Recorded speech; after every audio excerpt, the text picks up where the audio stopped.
So a few weeks ago I released a video where I went through the comments and graded some of your suggestions on my Harry Potter My Vision series. This was from episodes 1 to 4. And I thought that now we finished season 1, we could go through episodes 5 to 8 and do the same thing, look at some of your suggestions, some of your theories, and have a quick discussion, and I will grade them. So a quick reminder of how we're going to do this. I'm going to be using the O.W.L grades from the book. So that is O for outstanding, E for exceeds expectations, A for acceptable, P for poor, D for dreadful, and T for troll. So I've done my best. I've gone through each episode, chosen a couple of comments from that, and we will just go from there. So let's jump into grading more of your Harry Potter HBO Season 1 suggestions.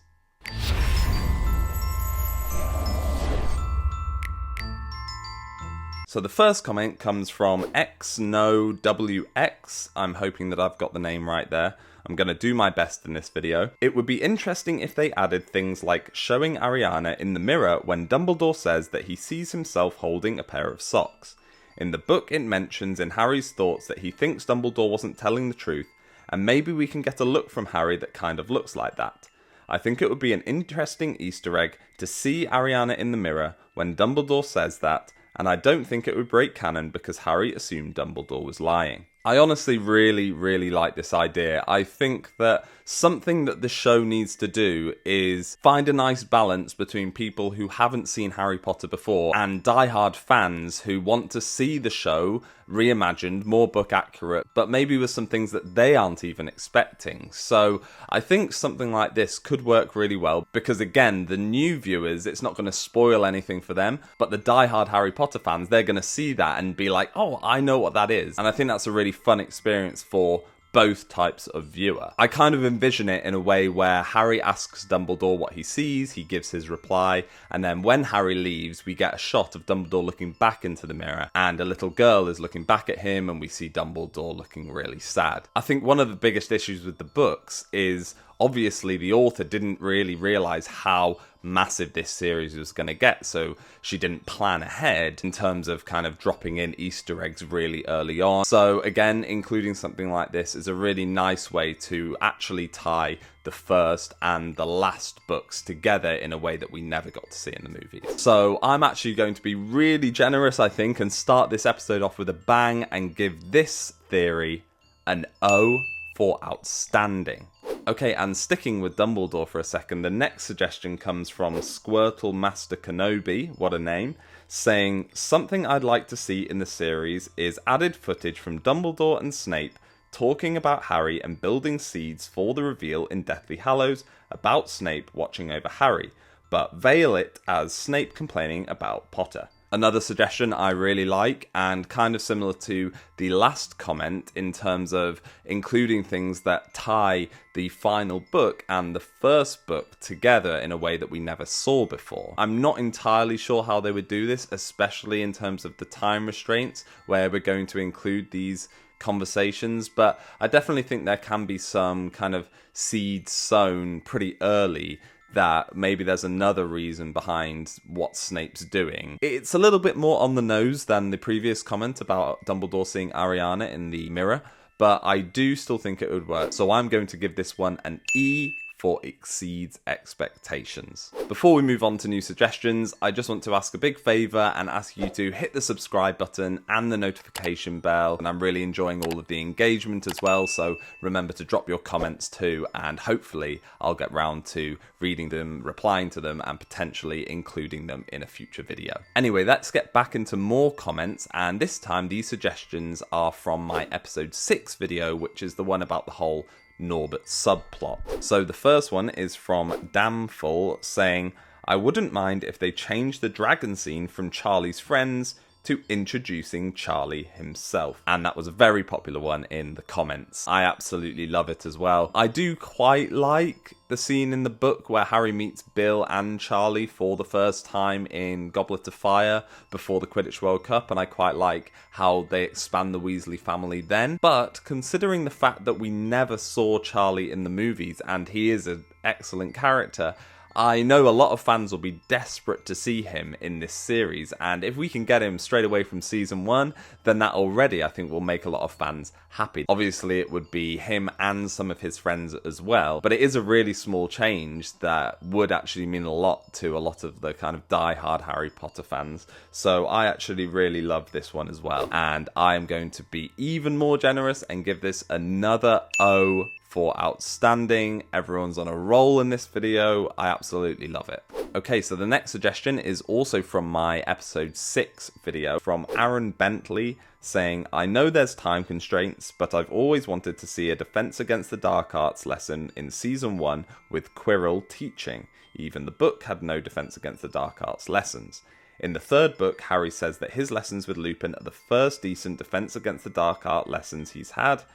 We know why Lockhart's were bad, but we never got any info on Quirrel as a teacher, and this line suggests he wasn't a great teacher either. Yes, that is true. Harry does definitely say that regarding Lupin's lessons. However, I think he's a little bit biased because at the end of the day, Lord Voldemort was sticking out the back of Quirrell's head. But even so, it is implied that Quirrell's lessons weren't great. I think we do actually hear something in the Philosopher's Stone about Quirrell's classes kind of being not great, because he just kind of nervously mumbles through all of the content and doesn't really offer much insight on how to actually fight any creatures or how to perform any spells. So I'm not sure how engaging seeing his lessons would actually be. Maybe we could see a very, very short clip in a montage of Harry studying in his class, but I don't think we'd really want to see a full lesson of Defense Against the Dark Arts with Quirrell, because it would just be, quite frankly, I think a little bit boring. But it would still be quite interesting to see, so I'm not going to give this a fail grade, but I will give it an A for acceptable. But the challenge would just be, how do you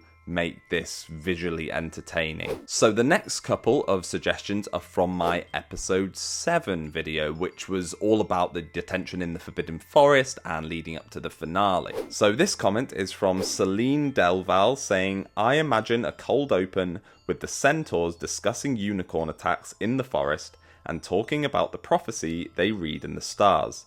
I always like the connection between the first and last book about the ending in the forest. I absolutely love this one. It's something that I plan actually on doing in season 2 and going forward, is including more cold opens. I think I maybe only had 2 cold opens in the My Vision series. I really love the idea of cold opens for this series, and it's definitely a way to make things fresh and new.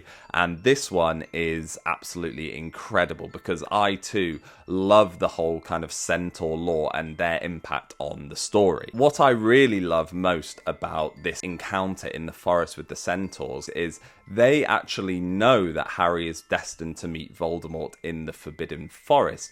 The only thing is that the stars don't tell them exactly when that's going to happen. So Bane and Megorian, they assume that, well, this is what we saw in the stars. However, they were wrong about the time frame, because it turns out that what they were seeing in the stars was their encounter in the forest at the end of Deathly Hallows and not in the Philosopher's Stone. So I'm going to do it again. I'm going to give this one an O for outstanding. Everyone's smashing it today. Okay, and this next comment, also from my episode 7 video, is from East H44, saying, I'd like to see classes be with other houses rather than just the Slytherins.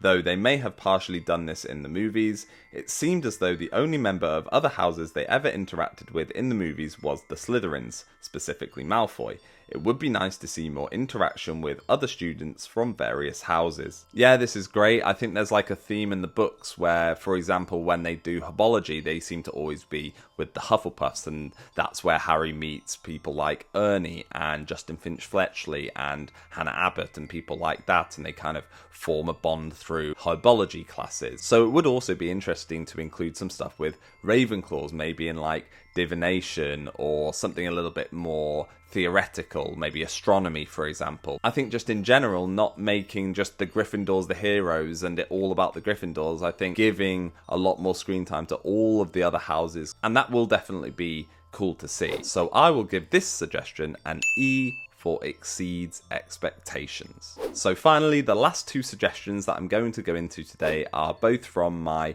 finale episode video. And the first one is from Arrogant God Jealous, saying, might I suggest that the tune Harry plays be a flute rendition of Hedwig's theme. This is actually an Easter egg that was in the Philosopher's Stone as well, when Hagrid was playing it by his hut when they go to interrogate him about where he got Norbert's egg from. To be honest with you, I kind of didn't like the fact that Hagrid was playing it in the movie. It just kind of was a little bit too meta for me. So it really kind of depends on the soundtrack that they go with. If they completely create their new soundtrack for the show, then I think that this will be very, very good. Because, again, it's a lovely little Easter egg. You'd be like, oh, there's Hedwig's theme. It just kind of scratches that itch, right? For familiarity. However, if they stick with Hedwig's theme for the theme song, I'm not sure, because it wouldn't then be an Easter egg. It's kind of like how it was in the movie. It would just be a little bit too meta for me. I'm gonna give it an A for acceptable. I do still think that it might be a little bit on the nose, but I do still also think it's a good idea. So yeah, A for acceptable. Okay, and the final comment of this video was also from the finale episode from Who Is That Guy 906 saying, I would honestly be so down for the final shot of each season finale teasing the plot of the next year. Like at the end of season 2, we see a shot of Azkaban and the camera focusing on a peculiar cell before the screen goes black. So obviously this is in relation to the teaser that I had planned where the camera goes through Hogwarts at the end of season 1 and we hear a whispering like a snake coming from a bathroom. I did see a few comments saying that maybe going in the bathroom would give too much away. I think that they're the type of creative liberties that you can take in a show just to make it a little bit more visceral and a little bit more engaging, and again for kind of fans of the show to understand what that means. I'm not sure it would give too much away. We're not lingering there for too long. Although maybe it does, and maybe you could do it in a slightly different way. Maybe you just hear the whispering coming from the walls while we're going through the corridors of Hogwarts. That could still potentially work. I love this idea. It's something that, again, spoilers, but I am going to try and do at the end of every season, I think, a little teaser for what to expect in the next season. I think maybe someone else had a similar idea and some of the comments, or maybe it was on this one, the replies were saying, I don't think we should see Dementors yet. I agree with that. I think just trying to keep it a little bit vague without kind of spoiling surprises like the Dementors, for example, because that should be a huge moment when we see them for the first time in the series. So once again, I'm going to be very generous and give this one an O for outstanding. All of the comments today got a pass grade. I was trying to scour for some suggestions that I thought weren't very good at all, but honestly I think that everyone's really on the same page when it comes to what we want to see, and some of the stuff are things that I've noted down and I will potentially include in my season 2 My Vision series. So thank you once again for dropping all of these comments. Like I've said, I've loved reading them and I can't wait to read more of the suggestions. So once again, remember to hit the subscribe button and the notification bell so you are updated when I release more theories, criticisms and suggestions for the upcoming HBO Harry Potter show.